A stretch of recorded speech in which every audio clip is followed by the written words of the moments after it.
It's so much harder to quit than to persevere, because when you quit at anything, when you know you had more to give, that's going to live with you forever. What do you got to kick this one off, Adam?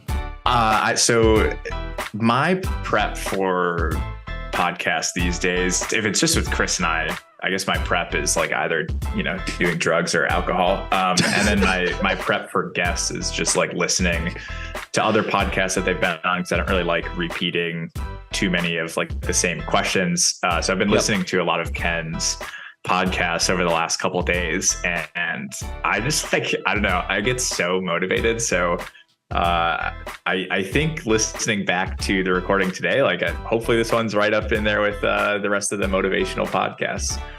I would agree with that for sure. I similarly listen to a lot of the podcasts he's been on, and just, really like his overall mindset, and reminds me to not be a bitch so often as well. So definitely enjoy having that motivation in the ear. But the cool thing is that since he's been on some of these other podcasts, he came to our beer mile, won the celebrity heat. He also won the Gobi March, which was 100. I can't remember what the exact mileage was, in the hundreds. Miles stage race, and really his debut, basically kind of ultramarathon race type of thing. And he goes into detail on how crazy that was. But it was fun just to hear even more from Ken than what we've listened to on past podcasts, and dive into some of the newer things that he's done as well, and see where his head's at, what he's thinking about next. Yeah, he's definitely he's a fun mix, because he's not he talks about it in some other places around how he's surprised when people are intimidated by him just because of how he thinks of himself. But it's definitely a refreshing take on, if you were to compare it to the traditional don't be a pussy type mentality.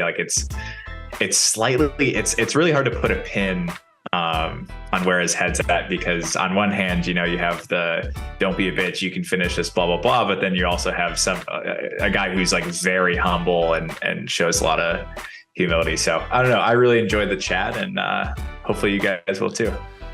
Yeah. Before we get into that, let's thank our sponsors who make this podcast happen.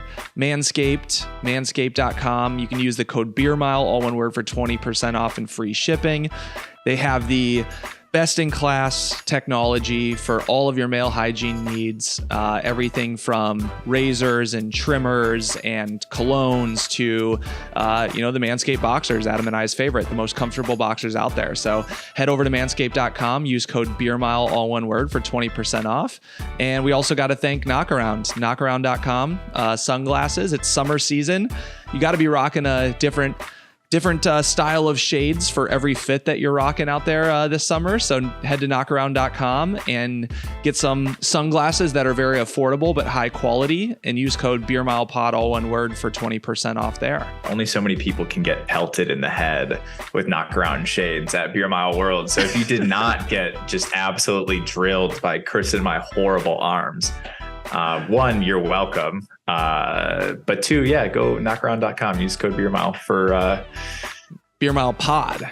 BeerMilePod for Knockaround. Yeah, that's a great point. We got to thank them as well for all the shades that they gave us that we threw out at the Beer Mile World Classic. Just another perk of people being love them for a good person. reason. Yeah. That's right. Getting pelted by a pair of sunglasses as you're watching Neve and Ken Rideout chug beers. What could be better? What's more fun than that? Come on. All right, let's dive in to this conversation with Ken Rideout.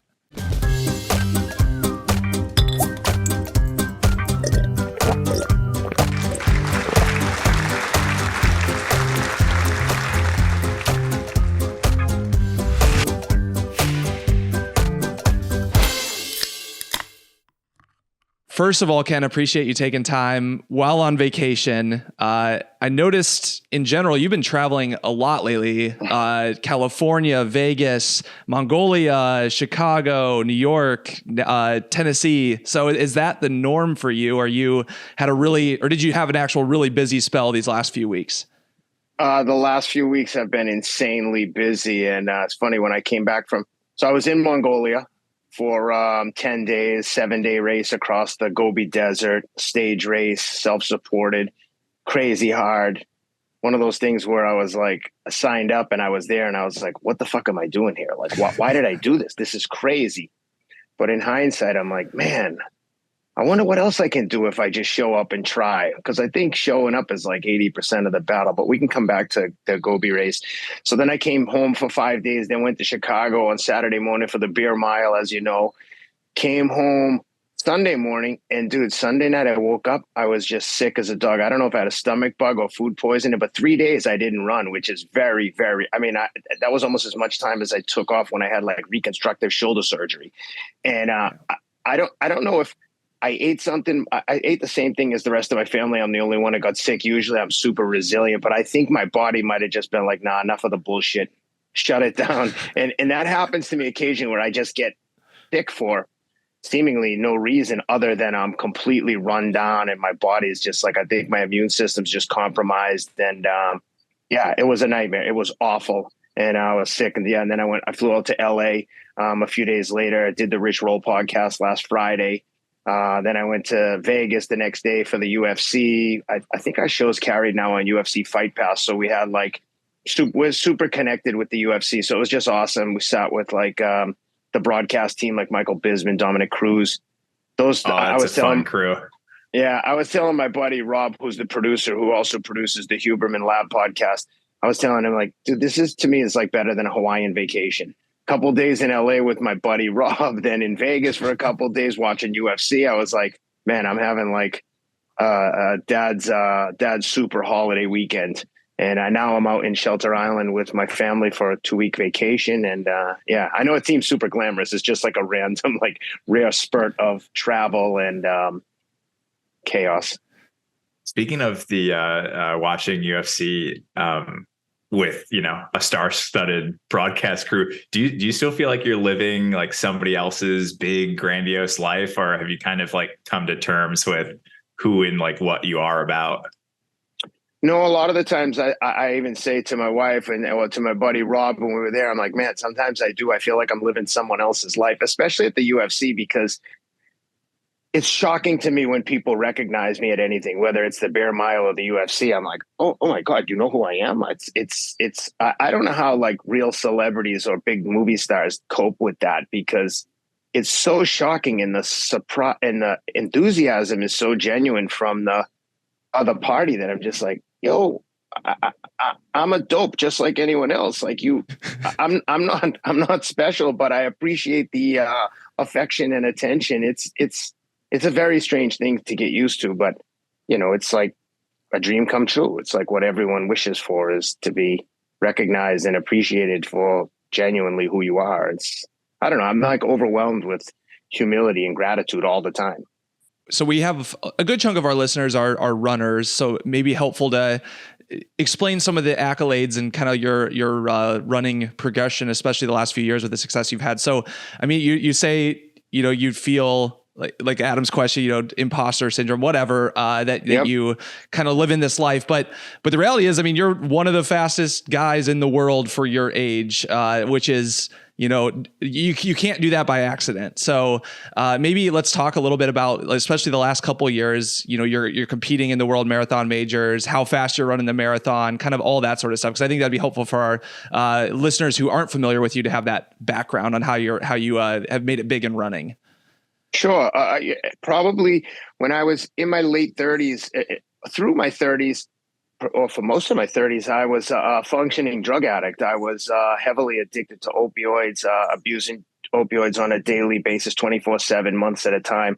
I'd get sober for a week to a month, then get right back on the like kind of merry-go-round. It was just an absolute disaster. And when you go through things like that, your self-esteem gets destroyed, because I was having some professional success in banking and finance, working in New York, London, Hong Kong. And I was like kind of on the surface living this life. And I had some financial success that in hindsight, I can't believe I was able to do in the state that I was in. But I like to joke, not to make light of it, but I was really good at being a drug addict. I was very resourceful. I had plenty of means to like score drugs, and I could find them anywhere. And it was, you know, in hindsight, it's embarrassing, but it is what it is. I mean, that's my reality. But Right. When I started to get sober, I just got into running. I was running a little bit. My knee, I started to have IT band issues unbeknownst to me. I didn't know what it was. I was just like, damn, my knee is killing me. So I bought a bike and again, didn't know what I was doing. But after I rode my bike a few times with like cyclists in New York, I was like,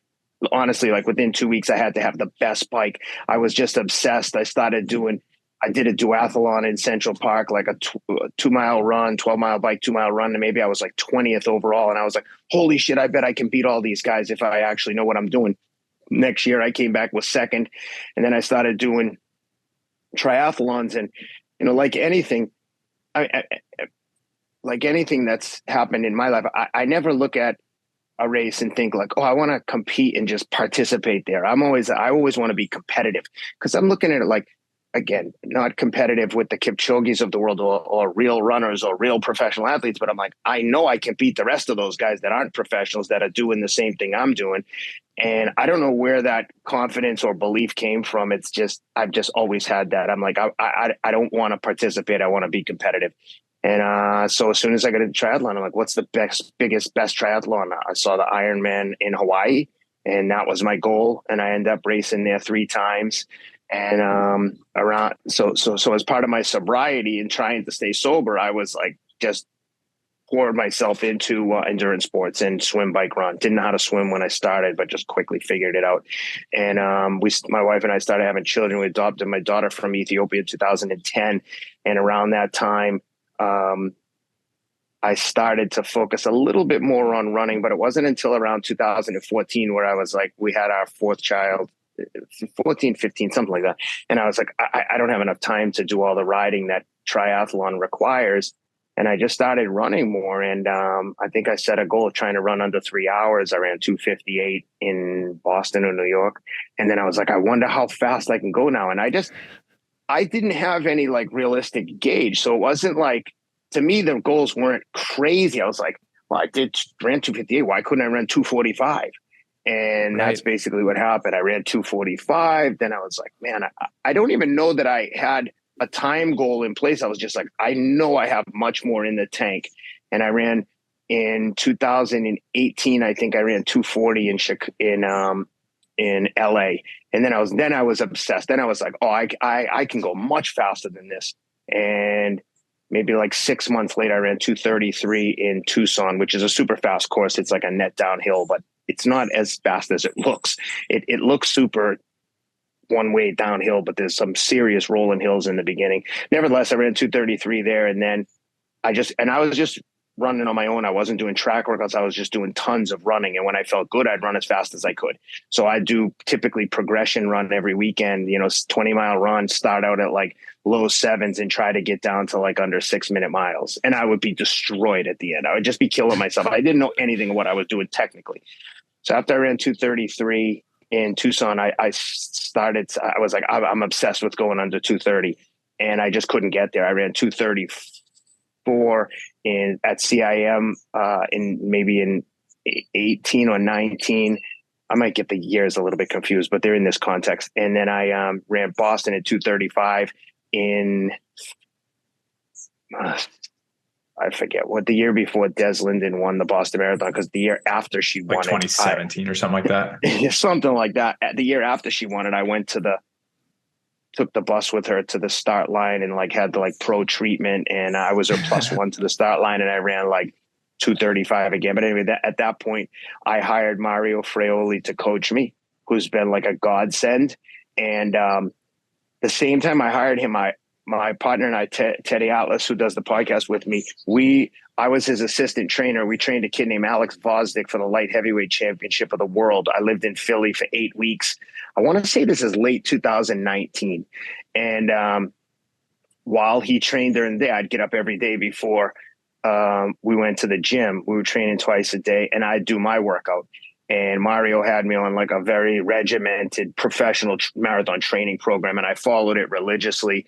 Did 8 weeks there, came home, trained another like 5 or 6 weeks in the Pacific Palisades where I lived, I was training up in the Malibu mountains. So every 10-mile run typically would have like 1,400 feet of elevation gain on like fire roads.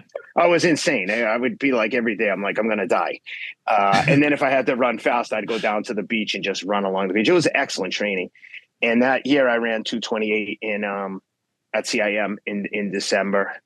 And then after that, set a goal of like trying to win the age group in all the marathon majors. And I won 3 and got second in 3. Yeah. I won Boston, New York, and Tokyo, and I got second in London, Berlin, and Chicago. But in London and Berlin, I was less than a minute from the win. And in Berlin, I just shit the bed. I was in the best shape of my life there. The crazy thing is, in Berlin last year in 22, I was so fit. I was like, I'm definitely in like 226, 227 shape. It was a little bit humid. I was lucky enough to have a number with the pros in like this like pro/elite field. But I mean, I was sitting before the race started next to Kipchoge in the pro tent getting ready. And I was just like, holy shit, this is crazy. Do they even know I'm here? This has to be a mistake. And, you could see a picture on the start line of Kipchoge and 2 people behind him. You could see my big head. And I'm like, holy shit, I'm here. And even when it was happening, I was like, oh my God, I'm here. And the race started and I just went super hard early. And I was like with the second group of pro women. And I was like, I'm just going to sit in this pack. Well, around like 16, 17 miles, I was like, oh my God, I'm fucked. I've botched it. And now I'm on a death march. I'm like, I'm not even going to finish. And I mean, it was the hardest race I've ever done in my life. And to give you an example of how fit I was, 14 days later, I ran 229 in Chicago, and it was almost effortless. I ran perfect negative splits, almost less than a minute apart. So like 114 and change on the first and second half. And I was like, motherfucker, if I had just used my head in Berlin, I could have won them both.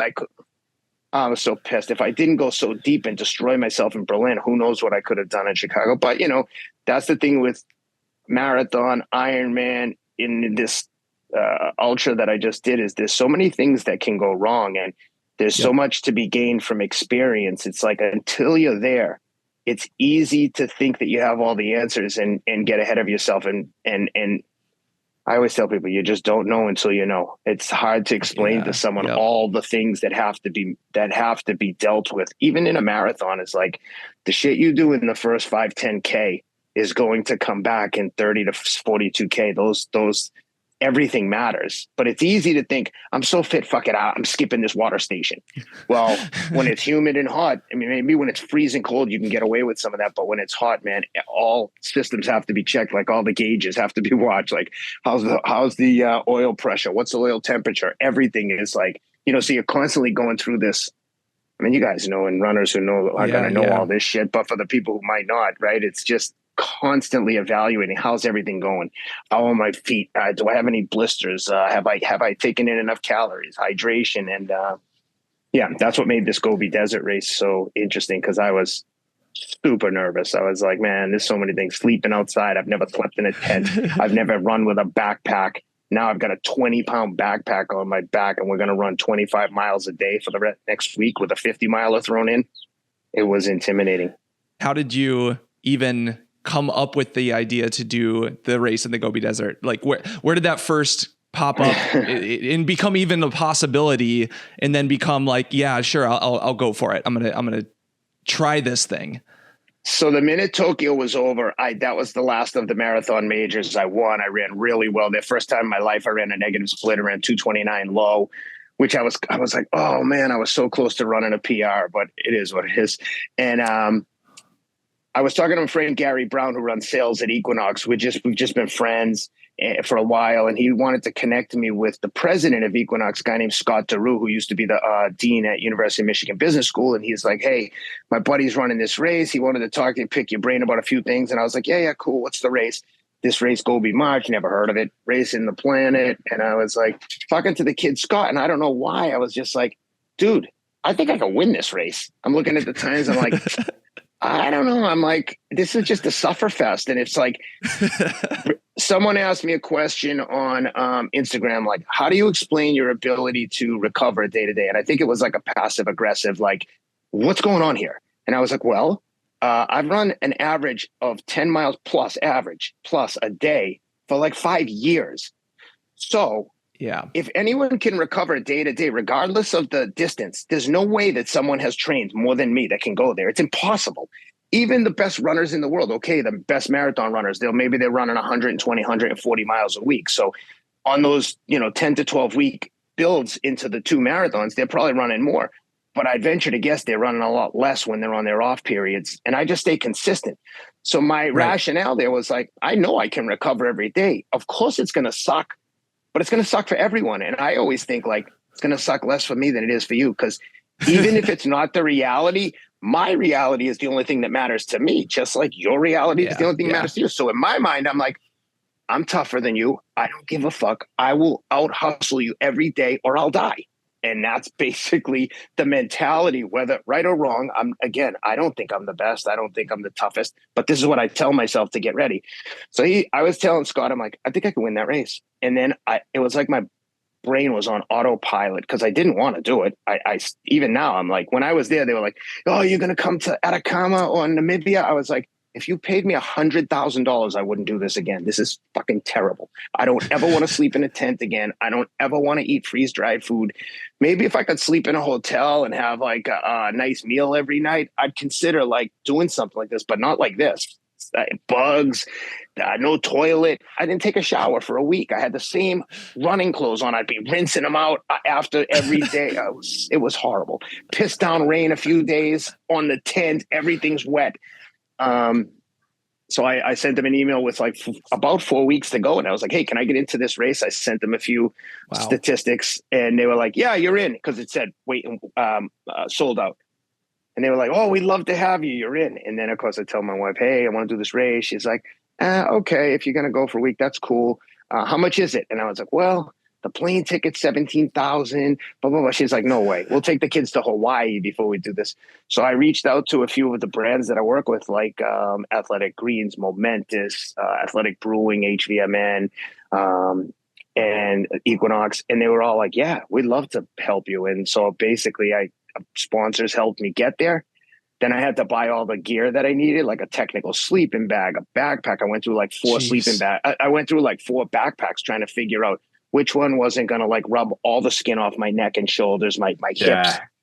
And finally I settled on one, an Ultra Aspire. And it just wore me raw every day. I had huge strips of tape covering where it was just chafing. It was chafing everything. Just think about in the desert, sweating bullets, 20 pounds on your pack. I'm running as fast as I can. The thing's like moving all around. It's every day I was like, please God, hit me with lightning and make this stop. And then the first day I got blown out. I was like, oh my God, I'm fucked. I can't believe I'm here. I can't believe these guys are beating me. We were all together about 15 miles and then we can't. When I say it was like, it wasn't trail running. It was just like adventure running. There was a majority of it was just through across pastures, sand dunes, up the side of a mountain. No, there were markings with little flags, but it wasn't like anyone had ever gone up there other than the guy who put the flags. It was like just cows and horses and sheep everywhere. And at that first mountain, the two guys that were super competitive with me, there was a Swiss athlete and an Israeli special forces guy. They whipped out their poles, and I had asked a buddy, Charlie Angle, who he did the documentary Running the Sahara. He'd won a bunch of ultras. And I was like, yo, did you bring poles? He's like, nah, you don't need the poles. You don't need gaiters for your shoes to keep the sand out. In hindsight, I needed everything. Like when we were in the sand dunes, dude, like there was so much sand in my shoes. It was insane. Like I was sitting down, emptying my shoes during a race. I was like, I can't believe I'm sitting down in a race and still finished second that day. So after the first day, I was like, I'm screwed. Guy passed me for third with 2 miles to go.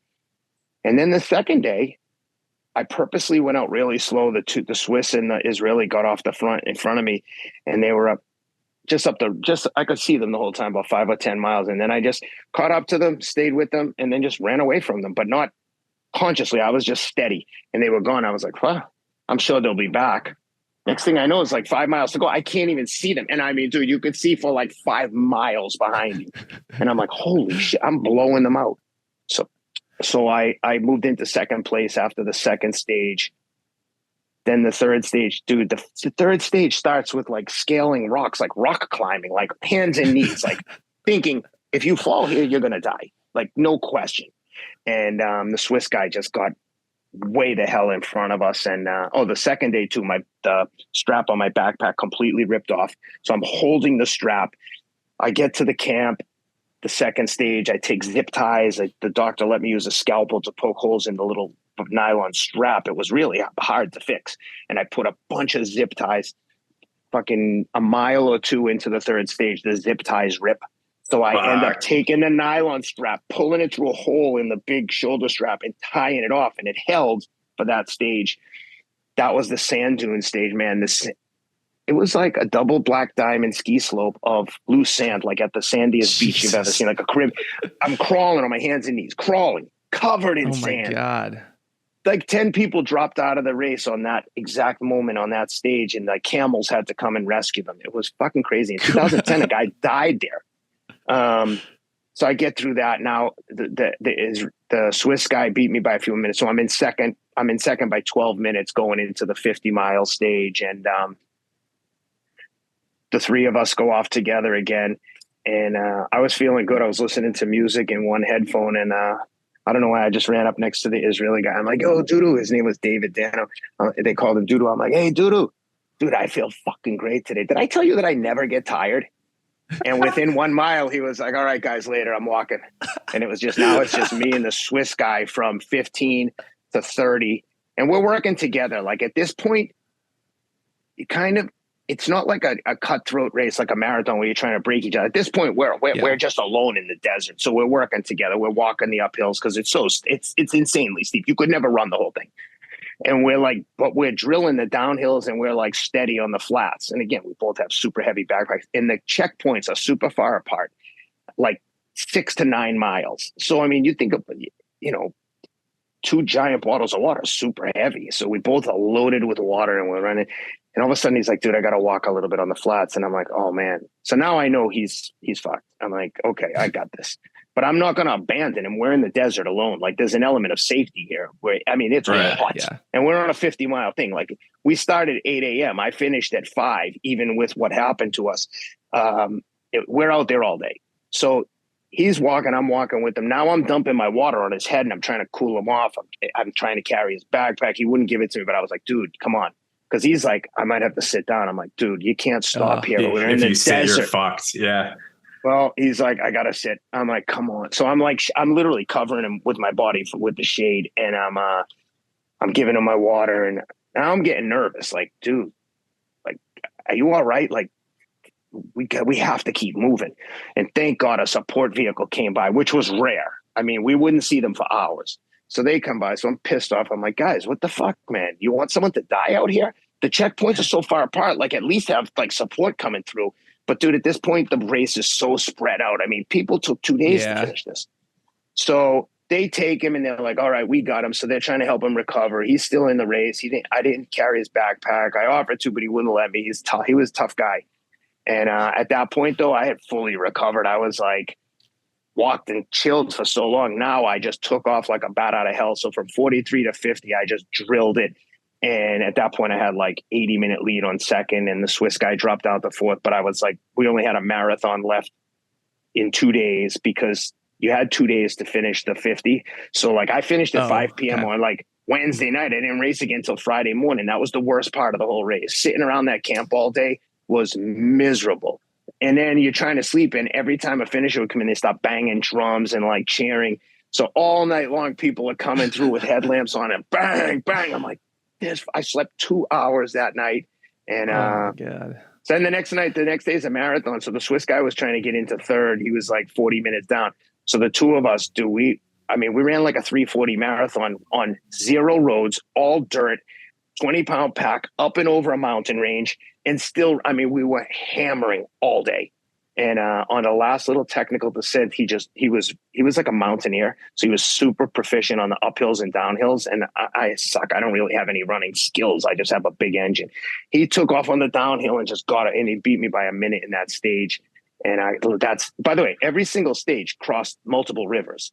So like on the 50-mile stage, in the first mile, we ran across a river waist deep. So your shoes and socks are soaked for a 50-mile run. It was just, in hindsight, crazy. If you told me all this shit before the race, I was like, I'd be surprised if anyone can even finish that. Yeah. So then the last day was like 5 miles, and this cool South African kid, Killian Ryan, he's like, "Yo, last stage, man, you got a 90-minute lead. You can just walk. You're gonna contest the stage." I was like, "Are you fucking kidding me? There's no free passes when I'm in the race. We're racing to the death."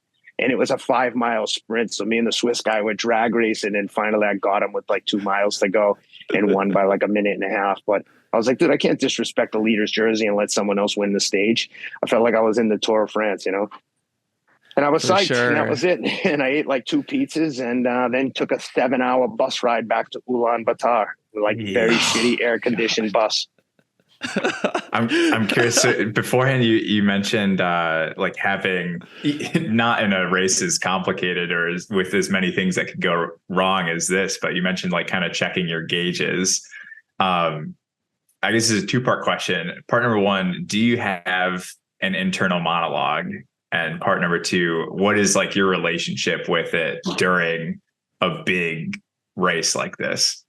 Yeah, there's like, I think everyone has this, whether they have ever acknowledged it or understand it or not. There's like 2 voices, right? There's one like self preservation, and like, you know, the alpha voice that's like, we got this, let's go, we'll die to win.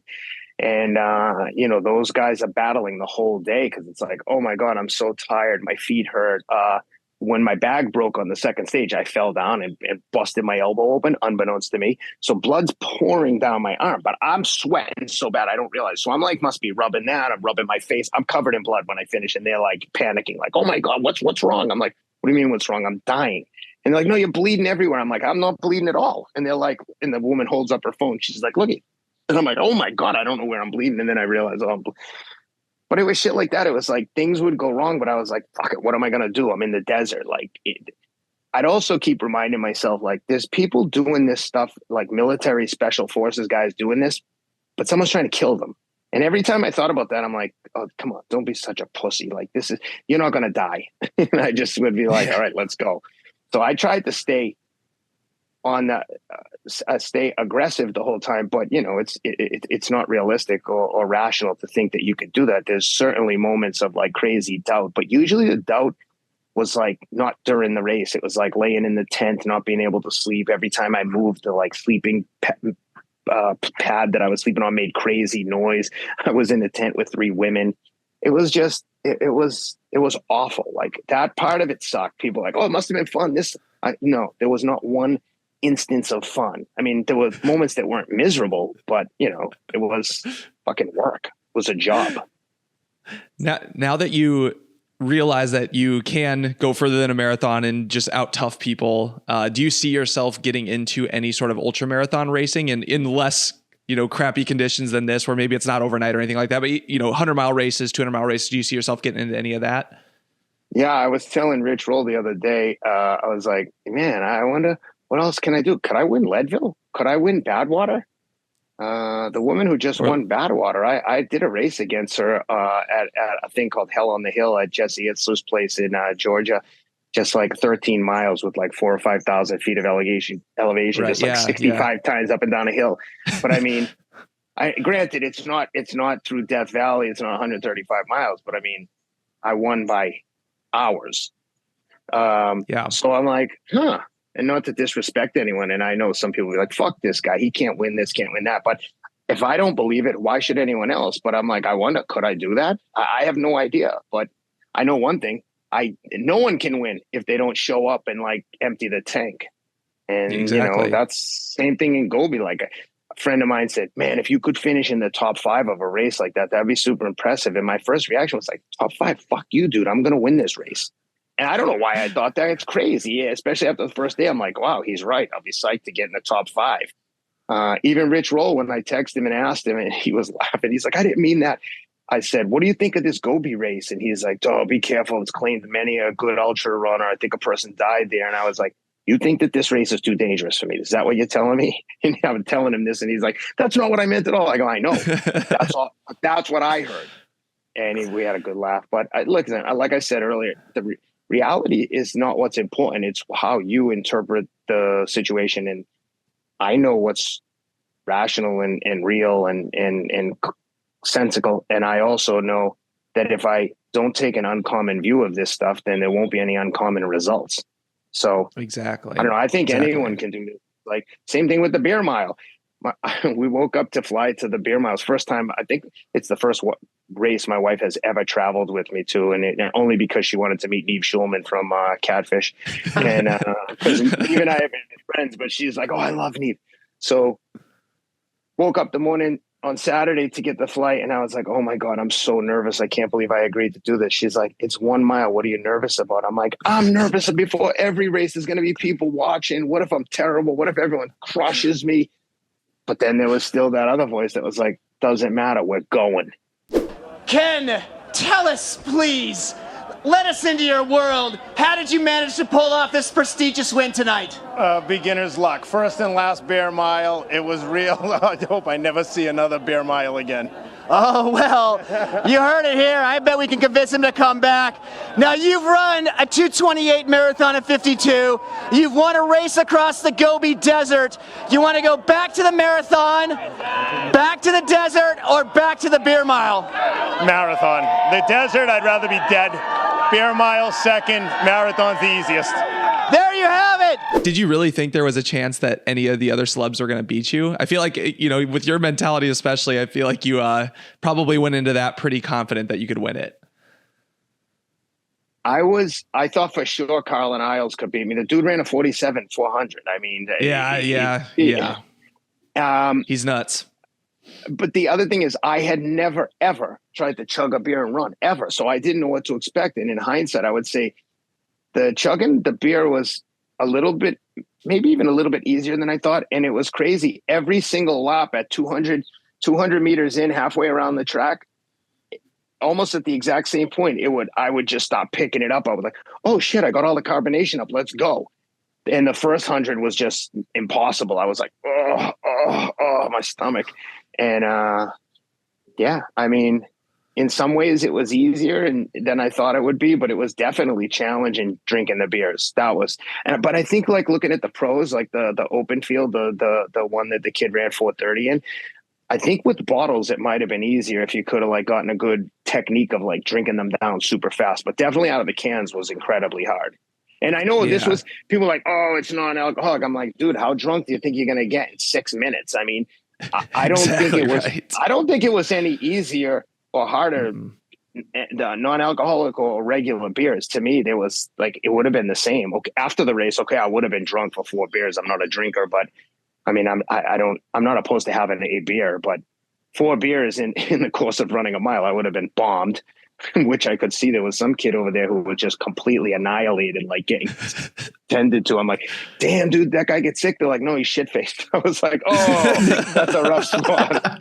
There were definitely a couple people who had pre-race beers. Oh my God. Yeah, not a good idea. Would not recommend. What about Shelby Houlihan, man? Holy shit, she did that fast. She was unbelievable. Yeah, that was wild. She ran quicker for her running splits than most of the fastest guys did. Like her mile running time was like in the 4:20s for just the running piece. So absolutely nuts. She's you know what's crazy? Else. I didn't know who she. I didn't know it was Shelby. I was just like, "Oh, dude." I said to my mom, "Oh, there's a chick in this race. Look at this." And then I was like, "Dude, that chick looks insanely fit." Like in hindsight, it's funny knowing that she's like one of the most elite runners ever. Just like looking at her run, you're like, "Oh, that's an athlete. That girl is going to kick some ass." That was fun watching. But the kid who won, what's his name? Corey, yep. Oh, 4:30 with one shoe. I mean, that dude is insane. And the funny thing is he had sent me a DM saying, "Hey, great job." And, sometimes you just rifling through DMs and I don't take a minute to see who, like the profile. And for some reason I saw he sent a second DM and I was like, "Oh my God, this is the guy who won the race." I'm like, "Oh, damn, dude. Sorry, I didn't realize that was you. Oh man, you're a real runner. That was great." And of course, being like the gentleman and a runner that he is, he's like, no, anyone out there running is a real runner. And I was like, okay, fair point. How did you even get? I guess when you were approached to come to this beer mile, like up front, like what was your initial thought? Like, had you even heard of a beer mile before, or was this just you had to even like question what it was? No. I knew what it was. I'm like not Okay. completely oblivious. I'm like tuned into like what's going on in sports. I have 3 little boys that are like sports fanatics. They don't know the bear mile, but like we watch sport. We only watch sports at the house. If we're eating dinner or anytime the TV's on, it's on sports. Okay. Cornhole, it doesn't matter. Man, my middle son, he'll watch NFL Network replays of NFL games. It drives me mental. I'm like, dude, this game was on like 6 months ago. Change this crap. So no, I knew what it was. And when the guys at Athletic Brewing reached out, I was like, anytime someone asks me to do anything, I'm so enamored and flattered that I'm like, yeah, hell yeah. They could be like, hey, dude, you want to come to a rock fight? Yeah, I'm in. Let's go. It's a competition. I'm in. I love that. The and you're exactly right. There is a lot of technique in the drinking part, and bottles definitely does make a difference. So I mean, I was very impressed with like your time for being your first. I mean, I'm assuming that was your first beer mile, and then a lot of the other celebrity guys. I mean, Neve, Carlin. I thought everyone did really well for the first time. Most people, it takes a while to get that technique down and figure out how to run with all the carbonation in your stomach and all that. So I was actually very impressed that it turned out like it did. I thought for sure that at least one person in the sled heat wasn't going to finish or was going to puke or like I didn't know what to expect, but I didn't think it was going to go as well as it did, to be perfectly honest. Yeah, I was surprised too, but in hindsight, like I ran 6:50. I know I can run 6 minutes. I know I can. Oh yeah. Like now that I've done one, I'm like, okay, I learned a few things. Like the drinking part was like, it just took some. I mean, when's the last time you just chugged I'm 52 years old. Why the fuck would I chug a can of beer, right? Just like getting the technique down took a minute, but after doing it now, I'm like, okay, I know there's a few things I can do to get better at this. So I'll be back next year to defend my crown. Although as soon as I finish, the guy asked me, do you want to do this again? I'm like, I never want to see this again. Same with the Gobi Desert. But now that I've had some time to think about it, I'm like, yeah, I need to come back. But I probably need to do like, if I'm going to do that Athletic Brewing non-alcoholic one, I probably need to jump in an open heat too and like throw down with some of the real runners. I would love to see it. You have a spot on the start line if you want it. You can get into the race with all the fast guys and see how it goes. Yeah. Hell yeah. Let's do it. Like that will get me motivated. And coming off the Gobi race, dude, I was destroyed. I mean, I was fucking destroyed. I ran 155 miles in 7 days. So had I and I mean, I hadn't been on a track since I ran Tokyo in early March. So like January and February, I was doing track work specifically for marathon. Like if I had, 4 to 6 weeks of track work to get ready to run a mile, like I think I can run the mile in like, I mean, I know I can run sub 5. I've run sub 5 minute miles in 10Ks and half marathon. So I'm pretty sure that I could run like a 440, 450 open mile. So if Corey's a 357 and he's running, probably call it 427 if his shoe didn't fall off. So 30 seconds, could I do it under 5:30? I think with some practice, maybe.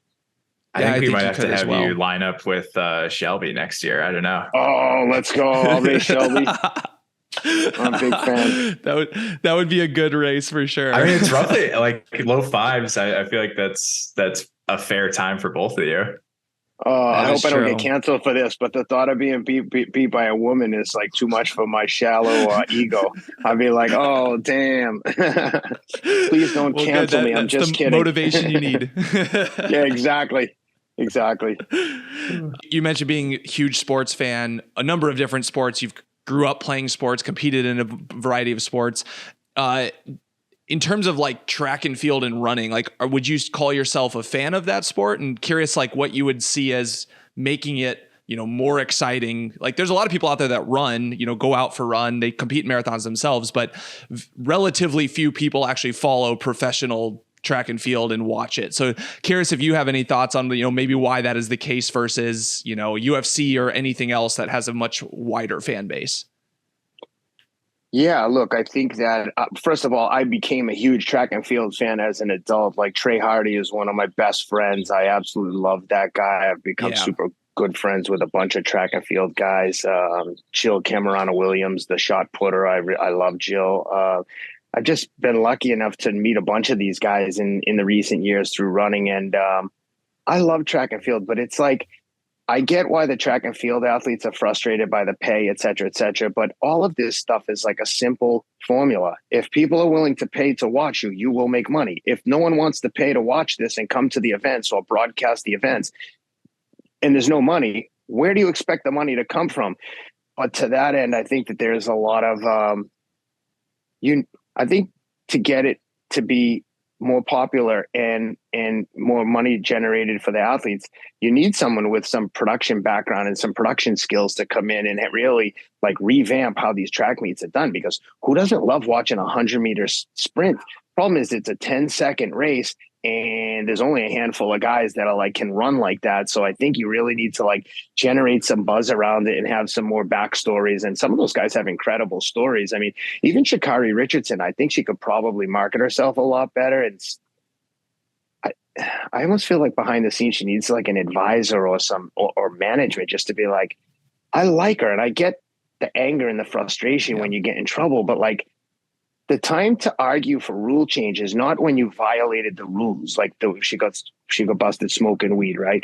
Like, don't argue that weed should be legal after you've been caught. Hey, you can't smoke weed. If you do, you're suspended. That's okay. I'm smoking anyway. What? Like, they're going to test you. Weed is going to be in your system for a long time. So I get why she's defiant, but like, she's a superstar and she just now has this reputation of being very angry. And I wish someone could grab her and be like, dude, be angry as you want. But when the camera's on you, figure out a way to be a better actor, because no one wants to align with that message. No brand wants to sponsor the athlete who's pissy and angry. And like I said, I like her. I wish someone would just be like, hey, give her an acting lesson.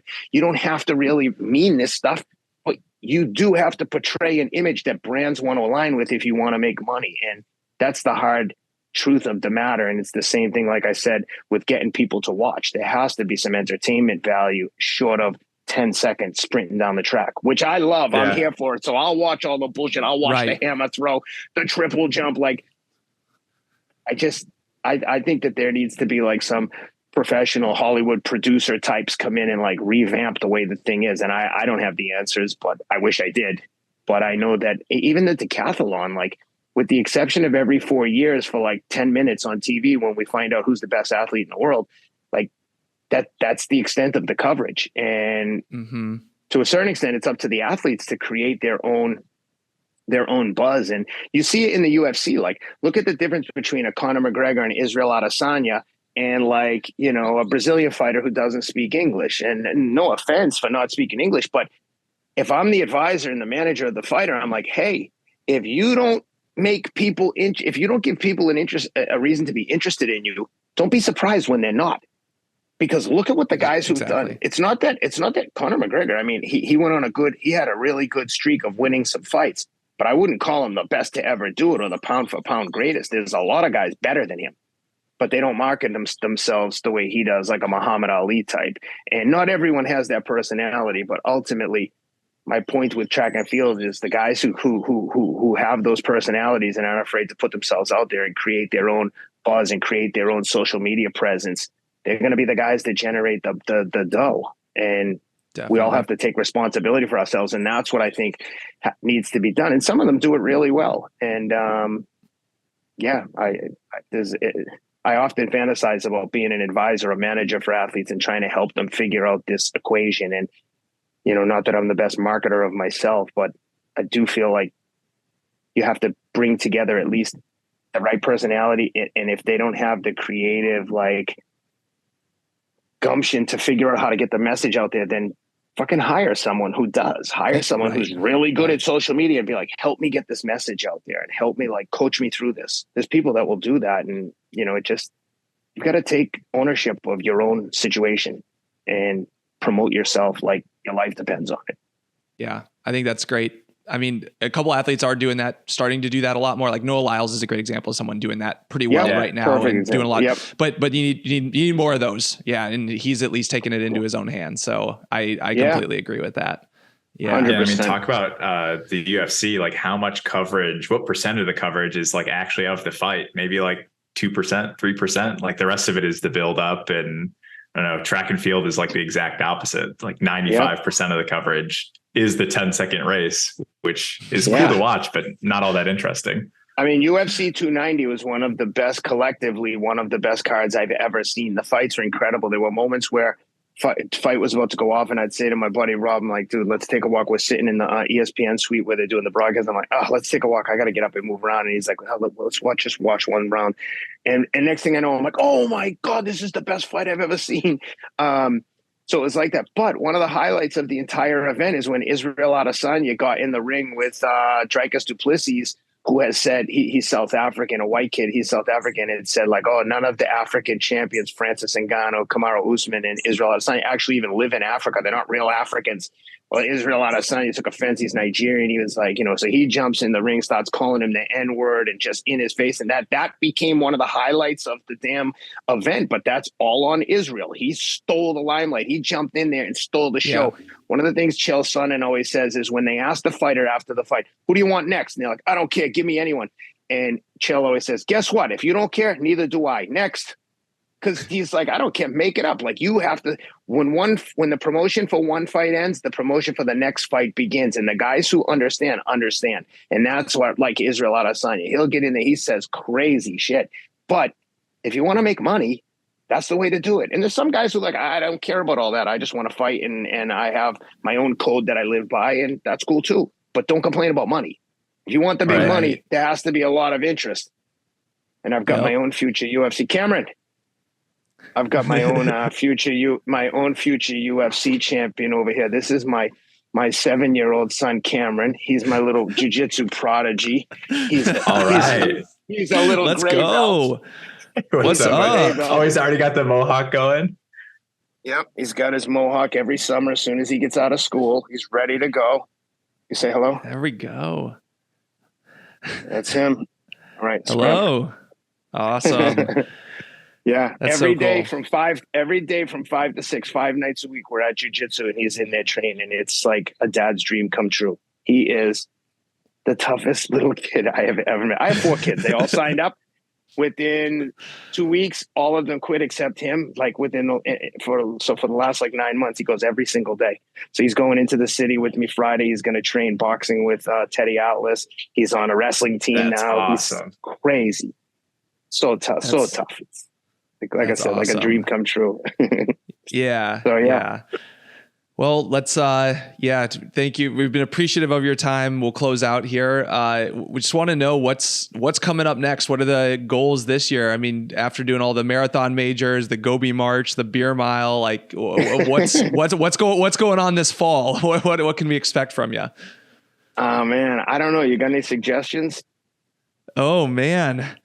I really do think after seeing how you did at Gobi March, like I think there is something in these longer races for sure. I mean, it's always fun to chase a faster time in the marathon. Like I'm on that same bug of like, if I could just shave off a couple more minutes, or I know I could do this better. But I don't know, just my observation is a race like the Moab, like the 200 mile plus race in Moab, like that sort of thing. I feel like you could fare really, really well in something like that. So I personally, just as a fan, would love to see that at some point. Maybe it doesn't have to be this year, but I would love to see that at some point. I'm going to do something. I've just got to figure out what it is. I'm trying to like take a minute to just like breathe and enjoy some time with the kids. Like absolutely. Today was the first day. That's my 7-year-old. He's going to be 8 soon. But my 12-year-old son went on his first bike ride with me today and lasted 7 miles, which was crazy impressive. So when he got off his bike, I dropped him at 7 and did 3 more. And, he got off his bike and started walking. He goes, oh my God, Dad, my legs. I can't really feel my legs. I was like, oh, sounds like you're ready to do a triathlon. And, but it was fun. So I'm just like kind of enjoying some time with the kids and not having any, because usually when I have something that I'm focused on, like my anxiety level gets raised just slightly. So it's nice to not have any concentration. Although now I'm anxious about thinking, what should I do next? I don't want to lose this fitness that I have. So that's always like the balancing act of not losing too much fitness, but giving yourself time to recover, which I'm not the best at. Exactly. That actually reminded me, the one other thing I wanted to ask about, you brought this up on another podcast. Any update on the pilot of the show that you filmed? Is there anything you can tell us about that, or has that been, green lighted? Yeah, great question. I'm hoping that in this week or next week, it gets the green light. I know they've told the network, like, we need to know the production company. But the production company is Wheelhouse. A guy named Brent Montgomery. They produce Pawn Stars, Duck Dynasty, Alone, just everything. They're super successful, and but they're awesome guys, and they're like, listen, we're going to get this done, and if we don't, we've got a bunch of other projects. So I'm working on a bunch of stuff with them. So fingers crossed, it would be like a dream come true to not have to like hump every day in finance and go do some entertainment stuff. But we're getting very close. Hopefully it'll be something to announce in the coming weeks. Awesome. That'll be exciting. Adam, anything else on your end? No, I would ask for words of wisdom, but I think you could just listen to the whole podcast.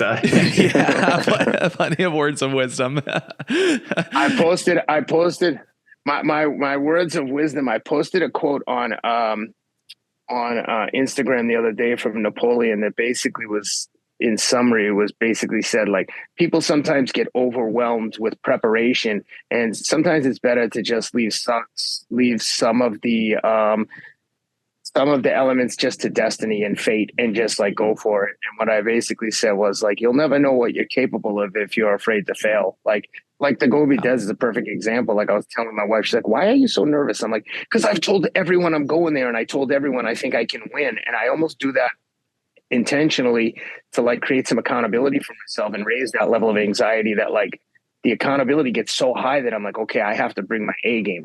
I could still fail miserably, and I've had plenty of races where I have failed. I mean, the first time I did Kona, the Ironman in Hawaii, I quit on the run. And that's part of what's motivated me to like do what I've done is when you feel the sting of failure and quitting on yourself, that lasts forever. Like my partner, Teddy Atlas, will say, like, it's so much harder to quit than to persevere, because when you quit at anything, when you know you had more to give, that's going to live with you forever. If I think about that too much, I'll start crying. I just am such a loser for giving up. I didn't have to. It was disrespectful to everyone in the race. It was disrespectful to my wife and family for like putting up with my training. And then I get there and the minute the race gets challenging, I'm like, oh, fuck this. I'm going to stop. I'll come back to fight another day. And, you know, sometimes you have to go through that to like learn those lessons. And I certainly learned the lesson, because now my feeling is like in Berlin, they dragged me from the finish line on a friggin' stretcher and like right into the medical tent. I was like, no, I'll die before I quit. So yeah, sometimes you've got to go through some hardships to like understand what's important in life. And it's just important that you better believe in yourself and give yourself the best chance to win at anything. It doesn't have to be running or sports. It could be learning how to play the piano or, starting a new business, giving your best to a relationship and doing what you have to do to be selfless and, be a team player. So whatever it is, you have to have that like win or die trying mentality if you're going to get to the next level. Perfect. You summed it up perfectly in the words of wisdom there. That's a great message to end on. Thanks so much, Ken, for joining us. Appreciate you taking the time on vacation. And yeah, I guess we'll see you around at whatever your next big thing is. And maybe but hopefully there's big things before then, but for sure, we'll see you at the Beer Mile next year, competing against the pros. That'll be fun to watch. Yeah. Is it in Chicago again? Still to be determined. We don't know for sure yet. Hopefully we'll figure that out in the next couple of months. So, perfect. Yeah, more to come. I'll be there. And thank you guys for having me. I'm incredibly grateful and appreciative of the running community for the love and acceptance that they've shown me. And thank you to you guys for having me on the show, and appreciate it. Oh man, pleasure's all ours. Enjoy the rest of your vacation. Yeah, enjoy the quality time with the family. Thank you guys.